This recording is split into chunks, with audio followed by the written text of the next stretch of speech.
2020年决定要留在苗栗，的时候，我那时候就也想说，或许好像都没有了解自己的苗栗这个地方，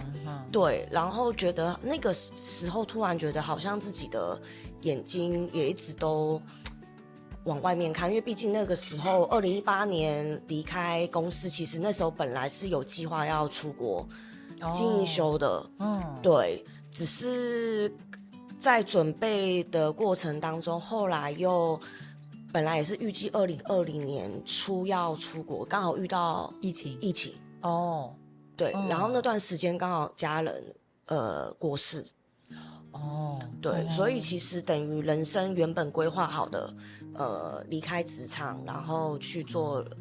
出国进修这件事情的计划被打乱了。哇，你就是适应韩国大环境，如黑归台变化。对对对，所以其实那个时候也是不知道说，接下来要做什么这样子。然后那时候也是有台北的以前的客户也有邀请说，要不要回台北工作？可是就会觉得说，好像回去台北工作生活会不会又跟以前是差不多，这样就觉得好像不是自己要的生活这样子。然后刚好疫情嘛也开始流行，那时候开始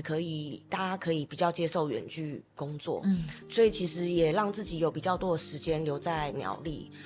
我也可以在苗栗工作这样子，所以就想说，那刚好时间上面我可以自己去安排，我是不是也可以花一些时间去认识苗栗这个地方，因为不了解这个苗栗，别人问我，台北的朋友都会不了解，说你为什么要回来苗栗？对，朋友圈说，你赶快回来台北啊，苗栗有什么好玩的？然后问我不知道要讲什么，